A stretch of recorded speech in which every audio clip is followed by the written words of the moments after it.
Dans Psaume chapitre 34, le verset 19, la Bible dit ceci: « L'Éternel est auprès de ceux qui ont le cœur brisé, et il sauve ceux qui ont l'esprit dans l'abattement. » Très chers téléspectateurs, bonjour de partout où vous nous suivez et bienvenue encore dans ce nouveau numéro des WMC TV. Toujours avec Milka Lumière à la présentation. On se retrouve encore aujourd'hui pour un nouveau topic avec le pasteur Daniel Delagrace. Avant tout, je vous souhaite un meilleur vœu de partout où vous nous suivez. Et sans plus tarder, prenez déjà votre place car notre émission commence maintenant.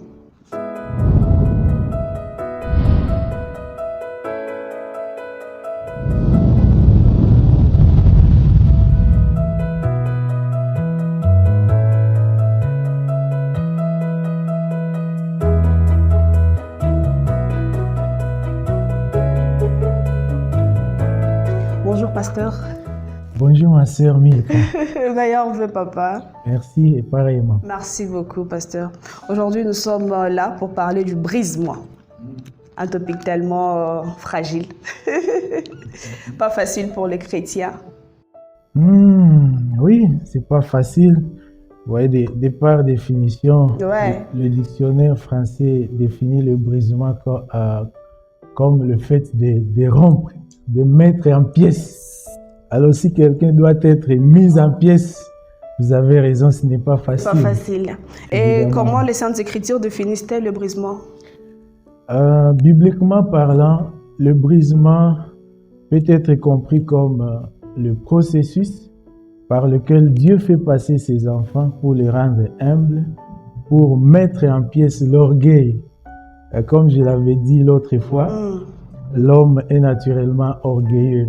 Alors, lorsqu'on est enfant de Dieu, avant que Dieu ne nous élève, il nous abaisse. Avant que Dieu ne nous bénisse, il nous fait passer par certaines situations qui vont lui permettre de briser cet orgueil-là à nous. Et déjà ici, une vérité cardinale doit être soulignée selon laquelle, avant de nous faire vivre, Dieu nous fait mourir. Il nous tue, il nous massacre. Avant de nous faire rire, il nous fait pleurer. Avant de nous enrichir, il nous appauvrit. Avant de nous élever, il nous amoindrit. C'est ça la méthode de Dieu pour ses enfants. Pas facile, pasteur. Évidemment, ce n'est pas facile. Surtout pour les chrétiens. Parce que des fois, quand on est en train de passer par le brisement, on a tendance à lâcher prise. Oui, la tendance, c'est celle-là qui consiste à lâcher. Mais cela ne devrait pas être le cas parce que c'est juste un processus qui a un aboutissement. Et l'aboutissement est toujours positif. Dieu a un plan merveilleux pour ses enfants. Quand Dieu permet une situation négative, ce n'est pas ça la finalité. La finalité, c'est de nous amener à un point, à un objectif défini. Oui. Alors, pasteur, est-ce que tout brisement mène forcément à la transformation ou au changement? Je dirais oui. Quand nous considérons les expériences de certains personnages bibliques et même les expériences de certains personnages de notre siècle, je dirais que le brisement conduit toujours au changement, toujours à la transformation. Si nous prenons l'exemple de Moïse, Moïse était élevé à la cour du roi, chez Pharaon. Moïse était éduqué dans la sagesse des Égyptiens. Il avait vécu comme prince et à un certain moment, sa vocation commençait à l'agiter. Il avait rencontré deux Israélites en train de se battre et il voulait intervenir. Ça, c'est sa vocation qui le stimulait déjà. Et donc, il était destiné à être utilisé par Dieu pour diriger le peuple d'Israël. Mais il fallait que Dieu le conduise d'abord quelque part là où il pouvait briser son orgueil, ses élans-là naturels. Alors, le jour où Dieu était apparu à Moïse pour l'envoyer, Moïse était déjà tellement brisé qu'il avait dit à Dieu, « Je ne suis pas digne, je ne sais pas parler ». Notez que dans Actes, il est dit clairement que Moïse était élevé dans toute la sagesse des Égyptiens. Il était fort en parole et en œuvre. Mais quand Dieu lui apparaît pour l'envoyer, Moïse dit, « Je ne sais pas parler, envoie quelqu'un d'autre ». Il était brisé. Et ce n'est que dans ces conditions-là que Dieu peut utiliser quelqu'un. Donc, il était transformé. Vous pouvez aussi prendre l'exemple de Jacob. Jacob était habitué à mentir. Il avait volé la bénédiction de son frère. Vous voyez? Jusqu'au jour où Dieu lui était apparu dans Genèse 32 pour le maîtriser. Ouais. Vous voyez? Et Jacob avait résisté et Dieu l'avait brisé, Dieu l'avait frappé à la hanche. La Bible dit qu'en quittant cet endroit-là, il boitait. Donc, il était déjà changé, il était transformé. Son nom était changé de Jacob à Israël. Dieu l'avait béni. Yeah. Donc, les gens qui acceptent de passer par le brisement, ils en sortent transformés et changés. Pasteur, d'accord. Mais lorsqu'on est en train de lire la Bible, toujours dans Psaume 34, Oui. le verset 18, la parole de Dieu dit ceci. Quand le juste écrit, l'Éternel entend et il délivre de toute leur détresse. Mais pourquoi est-ce qu'on peut passer 12 ans, pasteur, en train de prier pour une chose et le Seigneur ne répond pas? On a comme l'impression que le ciel n'est plus concerné par notre situation. C'est toujours le brisement où Dieu devait toujours nous enseigner quelque chose où il faut lâcher et passer par autre chose. Quand le juste écrit, Ouais. l'Éternel l'entend et il le délivre. Mais on ne dit pas à quel moment. De toute leur détresse. On ne De dit pas en toute quel leur détresse. Bien On ne dit sûr. pas à quel moment Dieu les délivre. Mhm. Vous voyez, la Bible dit, devant Dieu, un jour peut être comme 1000 ans et 1000 ans peuvent être comme un jour. Vous pouvez prier aujourd'hui et Dieu manifeste sa réponse après 20 ans. Pour vous, 20 ans, c'est beaucoup. Parce que vous n'avez que 70 ou 80 ans pour vivre. Mais devant Dieu, 20 jours, c'est pas beaucoup. Et la Bible dit que Dieu fait toujours chaque chose bonne en son temps. Le temps de Dieu n'est pas le nôtre.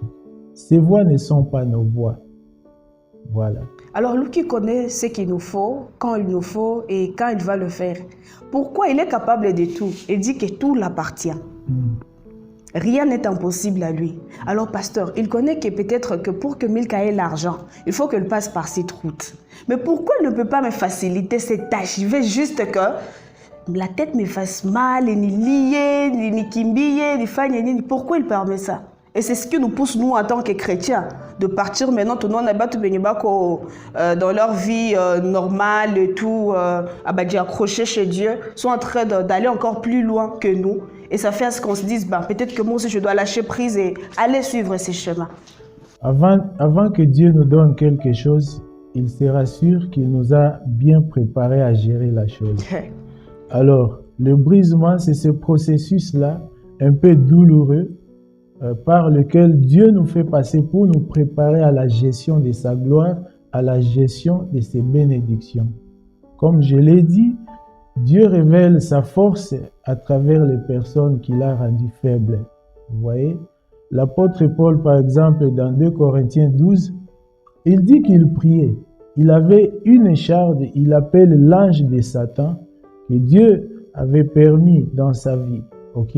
Il dit que 3 fois il avait prié pour que Dieu puisse ôter cette écharde-là, mais Dieu, au lieu d'ôter l'écharde, Dieu lui disait « Ma grâce te suffit, car ma puissance s'accomplit dans la faiblesse. » Dieu rend les gens faibles afin de manifester sa gloire et sa puissance dans leur vie.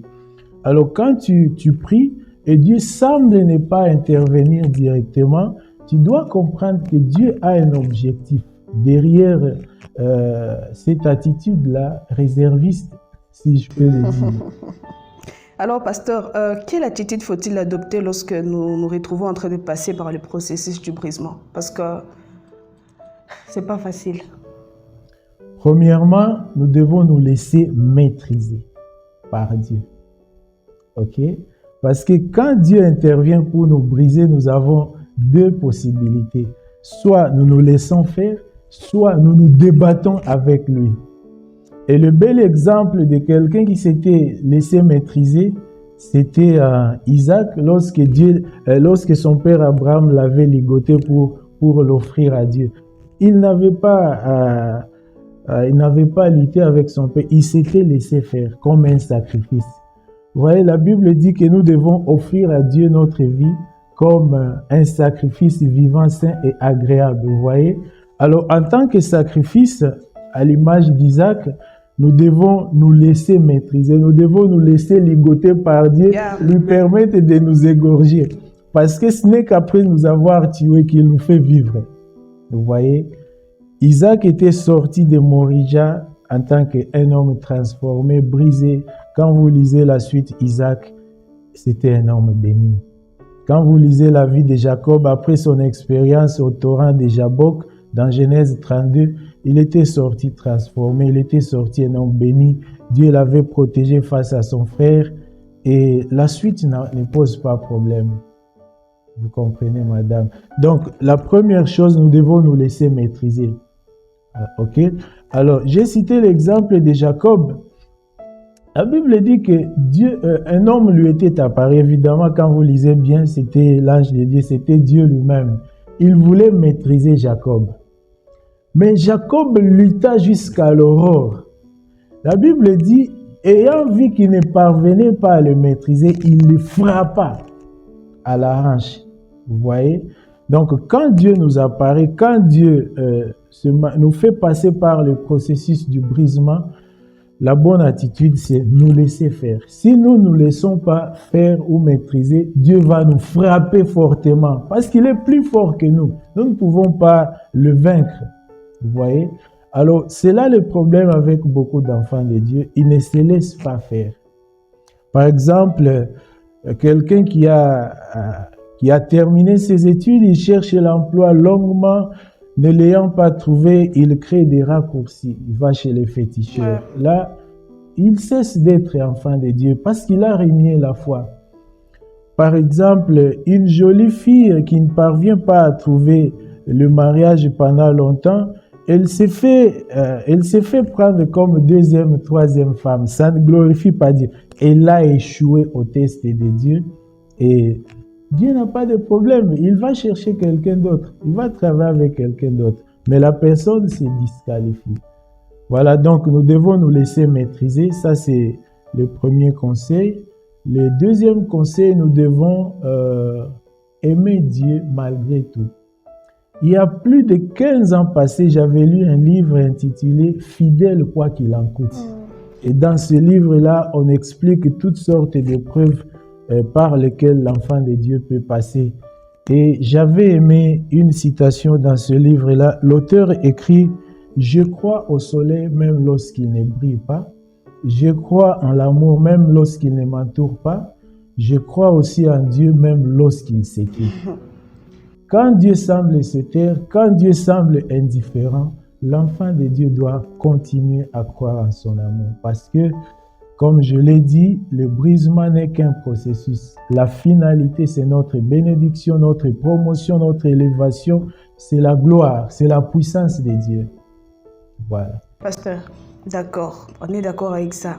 Mais toujours, sa parole est en train de dire, si vous voyez que je n'agis pas, on les teste même par nos offrandes. On le fait. Tu es là, tu entends la voix de Dieu ou une forte conviction qui te dit, fais ce genre de prière, tu le fais. Fais ce genre d'offrande, tu le fais. Dors même par terre pendant combien de temps tu le fais. Mais tu demandes à Dieu, Seigneur, parle-moi même au travers des songes. Comme je suis en prière, parle-moi ou ouvre même mes yeux, parle-moi au travers quelqu'un qui n'est pas proche de moi pour comprendre au moins ce que tu es en train de me dire. Mais le Seigneur, en ces temps-là, pasteur, tu vas me dire que Dieu m'entend toujours. J'ai fait allusion au livre-là qui décrivait les sortes d'épreuves par lesquelles l'enfant de Dieu peut passer. Parmi ces épreuves-là, il y a ce qu'on appelle l'épreuve du silence. Dieu peut décider intentionnellement de garder silence. Pourquoi maintenant? Juste pour voir comment tu vas te comporter. Dieu peut décider d'être indifférent, juste pour te tester. Il veut que tu tiennes à lui, que tu continues à l'aimer malgré tout. Et pourquoi est-ce que Dieu permet que, des fois, il peut nous dire, te convaincre que ça, c'est à toi. Mais tu vis les choses, tu vis le contraire. Il dit, non, cet argent ou ce mariage ou ce travail, c'est pour toi, vraiment.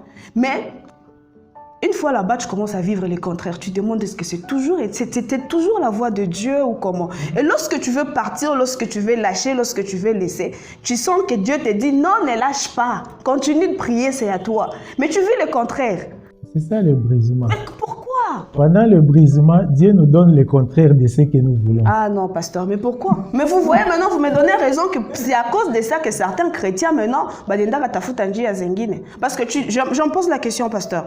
Disons par exemple, le jeu des amis, elles ne savent, donc elles n'ont même pas ce temps-là de prier. Mais toi tu pries. Mais eux, et deux fois ses amis se moquent même de toi. Pasteur. Dans ces conditions-là, si l'enfant de Dieu est patient, persévérant, à la fin, quand Dieu va le visiter, Dieu change le langage des ennemis. Pasteur, des fois vous nous dites des choses. Hein? Non, nous vous disons les choses par lesquelles nous sommes aussi passés. Peut-être que vous me donnez aussi l'occasion de vous partager. Ouais, partagez-nous votre témoignage personnel. Si Dieu vous a un jour brisé réellement, pasteur, parce que moi, je me dis, des fois, les hommes de Dieu nous disent des choses et pourtant, eux ne sont pas passés par là. Bon, d'abord, je ne dirais pas que je suis brisé suffisamment. Voilà, ok. Peut-être à 10 ou à 20%, mais au moins, je suis dans le processus. D'une manière ou d'une autre, à un certain degré, je me laisse faire. Ouais. Dans mon parcours en tant qu'enfant de Dieu, Dieu m'a fait passer par certaines situations qui ne m'ont pas laissé le même. Yeah. Comme je l'ai dit, naturellement, l'être humain est orgueilleux. Je l'étais aussi et je le suis encore, mais la dose de l'orgueil est en train de diminuer avec le temps. Autant que je me laisse maîtriser, briser par Dieu. Il y a des situations que j'ai connues et qui m'ont vraiment touché au plus profond de moi-même. Par exemple, j'ai commencé à servir Dieu quand j'étais encore étudiant à l'ISTEM. J'ai suivi la formation infirmière. Et avant que je ne finisse, Dieu me dira, quand tu finis, tu ne travailleras pas comme tout le monde pour gagner ta vie. Tu prêcheras à plein temps et tu vivras du ministère de la parole. Pour moi, ça, c'était un coup dur. Je termine mes études, mon diplôme est là. By the way, aujourd'hui, je ne sais pas où se trouve mon diplôme de l'ISTEM. C'est maintenant que j'y pense. Alors, vous vivez de la prédication, vous dépendez des offrandes, vous dépendez de la pitié des gens. Ce n'est pas une vie facile. Moi, j'étais un bon étudiant. J'ai réussissais toujours à la première session. Du reste, j'étais même président des étudiants. J'avais de bonnes relations. Je me voyais vraiment en bonne position professionnelle après mes études. Mais Dieu dit, laisse tout. Mon brisement avait commencé par là. Une autre expérience, je vais à la faculté de théologie. Je reprends G1. Ok, parce que Dieu m'appelle, j'ai besoin d'une bonne formation théologique. J'ai fait une distinction jusqu'à L2, 5 distinctions à mon actif. Je m'attendais à ce que je sois embauché comme assistant. À la fin, une autorité académique me dit, tant que je suis dans cette faculté, tu ne seras jamais engagé. Quelle humiliation, quel brisement. Et je me rappelle, j'avais même gagné le prix d'excellence de la Fondation Raoudi de $3000. Alors tout le monde s'attendait à ce que Daniel soit engagé comme assistant. Daniel, c'est un futur professeur de théologie. Mais Dieu ferma la porte. Après ça, je me retrouve à Nairobi avec mon épouse pour faire la maîtrise, toujours dans le même domaine. Et puis là, à cause de la trahison de certains sorciers qui s'étaient éclipsés dans la faculté de théologie, on nous refuse la bourse. On doit se débrouiller avec mon épouse pour terminer les études. Du coup, on se retrouve en dehors du campus en train de vivre dans une maison très bizarre, une maison en tôle. La nuit, il faisait extrêmement froid. La journée, il faisait extrêmement chaud. Et puis après un temps, Dieu fait grâce, on nous ramène au campus dans une bonne maison. Une expérience vraiment difficile. J'ai déjà parlé de ma stérilité de 10 ans. Quel brisement. Tu te maries, les cadets, les cadettes qui viennent après toi, ils mettent au monde et commencent à te traiter comme leur petit frère ou leur petite sœur. 10 ans de stérilité sans aucun signe qu'on aura un enfant. Vous imaginez? Vous sentez amoindri, vous sentez rompu, vous vous sentez vraiment rendu en morceaux, dépiécé par Dieu. Alors ça, c'est parmi les événements que Dieu a utilisés pour anéantir, pour me cogner par la tête afin que je sois un peu humble. Et aujourd'hui, quand je vois ces événements-là, je glorifie Dieu. Je glorifie Dieu. Je sens que ma vie est en train de porter plus de fruits qu'avant. Aujourd'hui, je vois plus de puissance, plus de révélations dans mon ministère. Je vois que ça valait la peine que Dieu me fasse passer par toutes ces situations-là. Aujourd'hui, financièrement, ça commence à aller tant soit peu. Les relations, les gens qui m'avaient abandonné commencent à revenir petit à petit. Le brisement, c'est quelque chose de bon. Quelque chose de bon, pasteur, mais...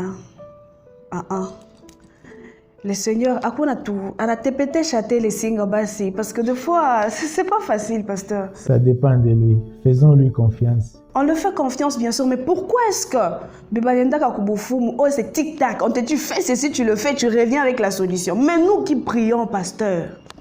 Dieu ne vient ni avant ni après. Il vient au temps convenable. Lui qui est capable de tout, alors pourquoi est-ce qu'il permet que nos ennemis disent on a réussi? Pourquoi? Pourquoi, Seigneur? Il permet que nos ennemis parlent d'abord, pour qu'après, lorsqu'il aura agi, que le langage de nos ennemis puisse changer, que toute la gloire lui revienne. Rappelez-vous, madame, l'objectif du brisement, c'est que Dieu, à travers notre faiblesse, puisse au final manifester sa gloire et sa puissance dans nos vies. Ok? Il y a quelqu'un qui avait dit, le soleil paraît avec plus d'éclat lorsque la nuit a été la plus noire. Vous ne pouvez apprécier le goût de l'argent que lorsque vous avez été pauvre. Ouais. Vous ne pouvez apprécier le goût des beaux habits que lorsque vous êtes mal habillé un jour. Vous ne pouvez apprécier le goût du véhicule que lorsque vous avez été piéton. Vous ne pouvez bien gérer la puissance et la gloire de Dieu dans le ministère pour nous qui prêchons. Que lorsque vous ne pouvez apprécier la puissance et la gloire que seulement si vous avez été faible.